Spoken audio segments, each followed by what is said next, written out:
Honorable Sivanesa Ture Santirakkanathan, you have 12 minutes. அவைக்கு தலைமை தாங்கும் தலைவர் அவர்களே, இந்த ஈஸ்டர் குண்டு தாக்கல் சம்பந்தமாக மீண்டும் ஒரு முறை இந்த சபையிலே பேச வேண்டியிருக்கிறது. எதிர்க்கட்சியினரால் கொண்டு வரப்பட்டுள்ள விவாதத்திலே பேச வேண்டியிருந்தவனாக உண்மையிலே இந்த ஈஸ்டர் படுகொலை தாக்குதல் என்பது யாராலும் ஏற்றுக்கொள்ள முடியாத மிக மோசமான தாக்குதல். நடந்து முடிந்து 5 வருடங்கள்.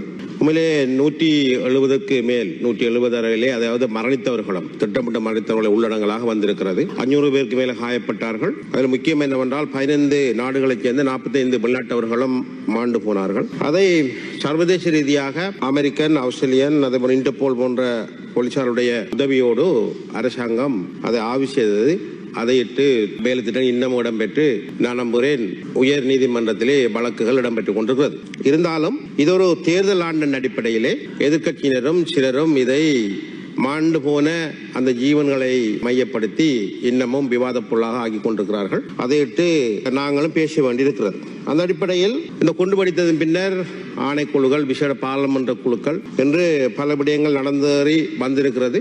அதிலும் இங்கு எனக்கு முன்னர் உரையாற்றிய எதிர்க்கட்சி உறுப்பினர்கள் அந்த பாராளுமன்ற குழுவிலும் இடங்களிலும் சாட்சியங்களை அளித்திருக்கிறார்கள். முக்கியமாக அதே போன்று சிலர் அரசியலுக்காக என்னையும் கை நீட்டுவதை அவதானித்தேன்.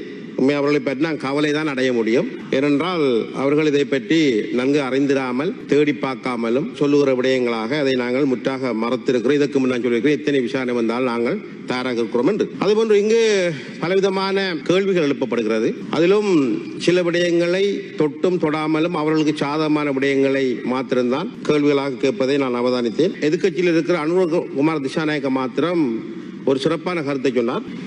பொறுப்பில் இருந்து தன்னுடைய கடமையை செய்ய தவறியவர்கள் எல்லாம் தண்டிக்கப்பட வேண்டும். என்னுடைய பார்வையும் அப்படித்தான். பொறுப்பை தட்டி கழித்தவர்கள், உங்களுக்கு தெரியும், 2012ஆம் ஆண்டிலே இருந்து மெல்ல மெல்ல இந்த மத பயங்கரவாதம் சார்ந்த விடயங்கள் வெளியே வர துவங்கியது. அதற்கு பௌத்த பேரினவாத சில சாதுக்களும் பேசினார்கள் கடும்போக்காக. அதையொட்டி முஸ்லீம்கள் செறிந்து வாழுகிற கிராமங்கள் ஆங்காங்கே சில விடயங்கள் நடக்க துவங்கிவிட்டது. அந்த நேரத்தில் உலகத்திலே IS அமைப்பு பிரமாண்டமான ஆழ்படையணியோடு பொருளாதார பலத்திலே உச்சத்தை தொட்டு பல போராட்டங்கள் உலகத்திலே, சிரியாவிலே, ஈரானிலே இடம்பெற்றுக் கொண்டிருந்தது. லட்சக்கணக்கானவர்கள் அதில் பங்கு பெற்று மாண்டது நாங்கள் அறிவோம். அந்த நேரத்தை மையப்படுத்தி தான் இங்கும் ஒரு ஆட்சி மாறம் இடம்பெற்றது. அப்பொழுதோ ஆட்சியை பொருட்படுத்தவர்கள் இதை சரியாக கண்டுகொள்ளவில்லை.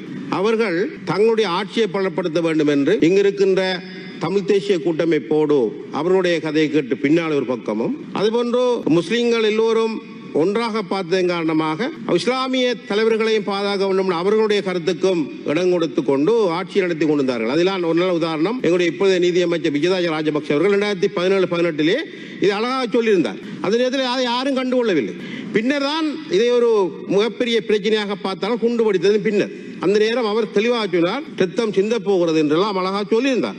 அதுபோன்று இங்கே பிரதானமாக சணல் போ சம்பந்தமாக பேசுவார்கள். உண்மையிலேயே சணல் போ என்பது அறியப்படுற இந்த நிறுவனம் என்றது கிட்டத்தட்ட இந்த யுத்தம் முடிந்த பின்னோர் அறியப்பட்ட நிறுவனம். ஆனாலும் 100 வருடங்கள் எட்டுகிற வீரேஸ்வரி ஊடகத்திலே நீங்கள் பார்த்தால் தெரியும், இப்பொழுதும் இருக்கிறது. அல் பக்ததி அவர்கள் 18 நிமிடத்துக்கு அதிகமான நேரம் இந்த குண்டுவெடிப்பை தான் உரிமை கோரி எப்படி நடந்தது என்று அவர்களை பாராட்டி இருப்பார். அதனுடைய போனிலையை நான் இப்பொழுதும் வைத்துக் கொண்டிருக்கிறேன். ஏனென்றால் தேவைப்படுகிற பொழுது விவாதத்துக்கு தேவைப்படும் என்று. அதே போன்று இந்த குண்டுவெடிப்பிலே மரணித்த 8 பேரை வைத்து சத்தியப்பிரமாணம் செய்து உரையாற்றுகிற பொழுது சாதாரணவர்கள் அழகாக வாக்குமூலத்தை சொல்வார். நான் இஸ்லாத்துக்காக மரணிக்கிறேன், அல்லாஹ்வுடைய கொள்கையை பின்பற்றி மரணிக்கிறேன், என்னுடைய ரத்தம் சதை எல்லாத்தையும் நான் அதுக்காக அர்ப்பணிக்கிறேன். நிச்சயமா ஒரு போராட்டத்துக்கான ஆரம்பம். மதத்துக்கு எதிரானவர்கள் எல்லோரும் காவிர்கள், மாற்று மதத்தை சேர்ந்தவர்கள் கொல்லப்பட வேண்டும். ஆஸ்திரேலியாவிலே தங்களை கொண்டுவிட்டு இலங்கைக்கு வருகிற சுற்றுலா பயணிகளை எல்லாம் கொல்லுங்கள், கண்டடத்திலே கொல்லுவதுதான் எங்களுக்கு அல்லாஹ்வால் இடப்பட்ட கட்டளை என்றால் அழகா வாக்குமூலம் அளித்திருப்பார். இவையெல்லாம் கடந்து சிறிய சிறிய துண்டு விடயங்களை மாத்திரம் பிடித்துக் கொண்டு பேசுகிற ஒரு நிலைமையை பார்த்து எங்களால் என்ன செய்ய முடியும்? அதிலும் எதிர்க்கட்சி தலைவர் அப்பொழுது ஆளுங்கட்சியில் இருந்தார், அமைச்சராக இருந்தார். அவருடைய படை பட்டாளங்களை கொண்டு இதெல்லாம் கணிக்காமல் இப்பொழுது இப்படி சொல்ல. அதிலே சணல்போ பற்றி சொல்லி நான் இடையிலே விட்டுவிட்டேன். சணல்போவிலே காட்டுகிற பொழுது சரியான கிசுகிசுப்பான ஒரு நாடகம் அது. அதிலே இலங்கையைச் சேர்ந்த ஒரு பிரபலியமான ஊடகவியலாளர் சுதந்திர தேசப்பிரிய அந்த டைரக்டரும் கேட்பார், இதை நீங்க என்ன ஆதாரத்தை முன்வைத்தீர்கள் என்று. அவர் சொல்வார், ஒன்றுமே இல்லை என்று. ஏனானதை கூப்பிடுன்னு சொன்னால் அதை ஒட்டி என்னுடைய பேரை முழுக்க சிந்தித்து பார்க்க வேண்டும். இதிலே சர்வதேச ரீதியாக நடைபெற்ற விசாரணைகள், பார்லமென்ற குழுவில் இடம்பெற்ற விசாரணைகள், ஏனைய விசாரணைகளை எங்களுடைய பெயர் சொல்லப்படவில்லை.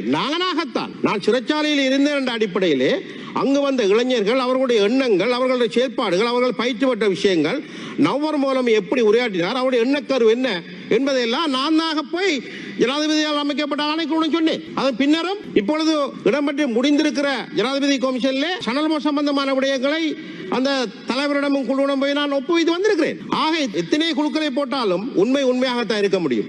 ஆகையால் தான் நான் சொல்கிறேன், தேவையில்லாத விடயங்களை இங்கு பேசி வீணாக நேரத்தை அடிக்காமல் ஒரு பொறுப்பு மிக்க சட்டசபையாக, ஒரு பார்லமென்றமாக, இந்த பார்லமெண்டத்தில் சமர்ப்பிக்கப்பட்டிருக்கிற பார்லமென்ற குழு அறிக்கைகளை மிக தெளிவாக சொல்லப்பட்டிருக்கிறது. இன்னமும் பகாபிஷன் சம்பந்தமாக இன்னமும் மேற்கொண்டு ஆராய வேண்டும். காத்தாங்குடி போன்ற நகரங்களிலே எப்படியெல்லாம் இது பரவி வந்திருக்கிறது என்பதை இன்னும் அடையாளப்படுத்தி அதுக்கான வேலைத்திட்டங்களை பார்த்துக் கொள்ள வேண்டும். பாதுகாப்பை பலப்படுத்துவதற்கான கட்டமைப்புகளை இன்னும் வேகப்படுத்த வேண்டும், துரிதப்படுத்த வேண்டும், தொழில்நுட்ப ரீதியாக உயர்த்த வேண்டும் என்று சொல்லியிருக்கிறது. அதே போன்று இந்த இஸ்லாத்தின் பேரால் இடம்பெற்றிருக்கிற தாக்குதலை சிலர் கவலையாக பார்க்கிறார்கள். நானும் இஸ்லாமிய மக்கள் வாழுகிற மாகாணத்திலே வாழ்கிறேன் அடிப்படையில் நாங்கள் தனிப்பட்ட ரீதியாக யாரையும் வெறுப்படைச்சு கொண்டு பார்க்க முடியாது, பார்க்கவும் இல்லை. ஆனாலும் நான் இதனுடைய பெயர்கள் என்ன, எங்கிருந்து ஆரம்பித்தது, இந்த மகாபிஷம் என்பது எப்படி கிழக்கிலே சென்று வீரியம் பெற்றிருக்கிறது என்று அறிந்தேன். அதை ஜனாதிபதி ஆனவுக்கும் சொன்னேன்.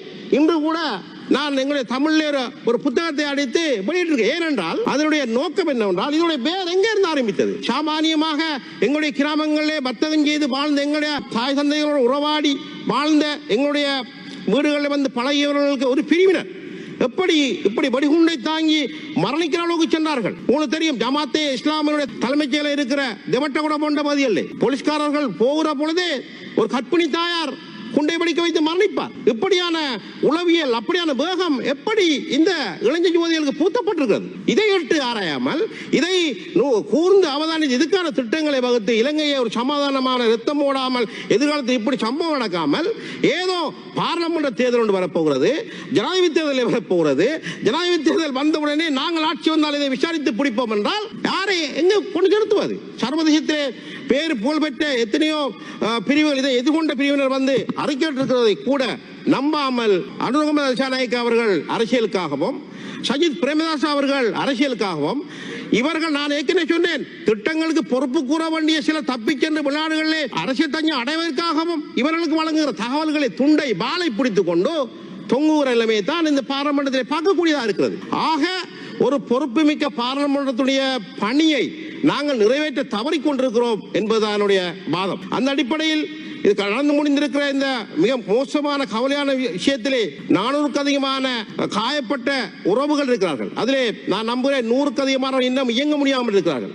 அதை பார்க்கிற பெற்றோர்களுக்கு உளவியலாக தாக்கமும் கோபமும் இயல்பாக எழுந்திருக்கிறது. இவற்றுக்கு முற்றுப்புள்ளி வைக்குமாக நான் நம்புகிறேன், இந்த பாராளுமன்றத்தை நம்புகிறேன், அதே போன்று இலங்கை நீதித்துறை நம்புகிறேன். நிச்சயமாக நடந்து கொண்டிருக்கிற வழக்கிலே சரியான தீர்ப்புகள் அளிக்கப்படும். ஆக அந்த தீர்ப்பை சரியாக இடம்பெறுவதற்கு நாங்கள் எல்லோரும் ஒத்துழைப்பு மாறாக விமர்சனங்களை செய்து ஆட்சியை பிடித்து மரணித்து கிடக்கிற ஜீவன்களுடைய பலியை இன்னும் கூட்டிக் கொண்டு நாங்கள் தேர்தலுக்கு செல்வது சால பொருத்தமில்லாத விடயமாக தான் பார்க்கிறேன். இந்த நேரத்திலே சில விடயங்களை நாங்கள் இங்கே சுட்டிக்காட்டாமல் இருக்க முடியாது. என்னுடைய புத்தகத்திலே நான் குறிப்பிட்டிருக்கிறேன். அதிலே IS தீவிரவாதிகளால் கொலை செய்ய தேடப்பட்ட ஈஸ்டர் படுகொலை சம்பந்தமாக இருக்கிற சர்மிளா செய்திங்கிற ஒரு ஊடகவியலாளர் முஸ்லிம் புத்திஜீவிகளுக்கு ஒரு விடயத்தை சுட்டிக்காட்டியிருப்பார். அவருடைய 108வது பக்கத்திலே முஸ்லிம் சமூகத்தின் மீது உள்ள வெறுப்பை சாதாரணமாக கடந்து செல்வதற்காக புத்திஜீவிகள் தங்களுடைய விமர்சனத்தை மேற்கத்திய விமர்சனங்களாக என்று சொல்லி நழுவி தப்புகிறார்கள். இது மிக கடுமையாக அவதானிக்க வேண்டிய விஷயங்கள். இப்பொழுதும் ஷஹ்ரான் அவர்கள் பயங்கரவாதி என்று தப்பி விட்டு செல்கிறார்கள். ஆனால் 2017 2018 ஆண்டு அவர் உறக்க குரல் கொடுக்கிற பொழுதோ, துவசமாக பேசுகிற பொழுதோ, அந்த ஷஹ்ரானோட போது ஒப்பந்தம் செய்தவர்கள், படம் எடுத்தவர்கள், அங்கு போய் அவருடைய காயப்பட்டவருக்கு மறந்து போட்டவர்கள் எல்லோரும் வந்து இன்னமும் அதையிட்டு கவலை கொள்ளாமல் பேசாமல் ஏதோ முன்னாள் ஜனாதிபதி புத்தகத்தை வெளியிட்டார், அந்த விடயங்களை பற்றி எல்லாம் பேசிக் கொண்டிருக்கிறார்கள். ஆக பொறுப்புள்ளவர்களாக இதிலே வந்து நடித்து விட்டு தங்களுக்கு மாத்திரம் தேவையானவற்றை பாதுகாக்கிற நிலைமையை தாண்டி ஒட்டுமொத்தமான நாட்டை பற்றிய எதிர்காலத்தை சித்தஞ்சிந்தாமல் இருப்பதற்கு நாங்கள் ஒரு முயற்சிக்க வேண்டும். ஏன் நான் இதை குறிப்பிட சொன்னால், இங்க இருக்கிற எல்லோருக்குமே தெரியும், நான் முதல் விடுதலை போராட்டத்தில் இருந்தேன், சேர்ந்தேன், பயிற்சி எடுத்தேன், எல்லாருக்கும் தெரிந்த விடயம். அதை யாரும் மறக்க முடியாது. என்னை பற்றி எல்லோருக்கும் தெரியும். ஆக நான் முன்னாள் விடுதலை போராட்டத்தில் இருந்தேன் என்பதாக எல்லாவற்றையும் அள்ளி தலையிலே கொட்ட முடியாது. அதுபோன்று இந்த தமிழ் தேசிய கூட்டமைப்பில் ஜேபியை கூட முன்னாலே ஆயுதம் தூக்கியவர்கள், இங்க இருக்கிற பிளட்டை சேர்ந்த டெலோவை சேர்ந்த பலர் இருக்கிறார்கள். ஆனால் ஒரு பிஞ்சு பிள்ளை தேவையில்லாத கருத்துக்களை மக்கள் மத்தியிலே குழப்புவதை நாங்கள் அறிவோம். ஆனாலும் உங்களுக்கு தெரியும், கடினமான சூழலில் இருந்து மக்கள் என்னை பிள்ளையான் யார் என்பதை அறிந்தார்கள். இன்னமும் எதிர்காலத்திலே நாம் யார், நாங்கள் எங்கு நிற்கிறோம், என்னை அறிந்துதான் நான் அரசு செய்கிறேன். ஆக கிழக்கு மாகாண மக்களுடைய பணியிலே நாங்கள் சிறப்பாக இயங்குவோம், சரியானவற்றை சரியாக பேசுவோம். தேவையில்லாத ஆதாரமற்ற விமர்சனங்களையும் வீண் வாதங்களையும் இந்த பார்லிமெண்டத்திலே சொல்லி அழகாக உங்களுடைய தாய்மொழியிலே சிங்களத்திலே பேச முடியும் என்று சிங்கள மக்களை குழப்ப வேண்டாம் என்று சாணக்கியம் போன்ற சிறுபிள்ளைகளுக்கு சொல்லி முடித்துக் கொள்கிறேன். நன்றி, வணக்கம்.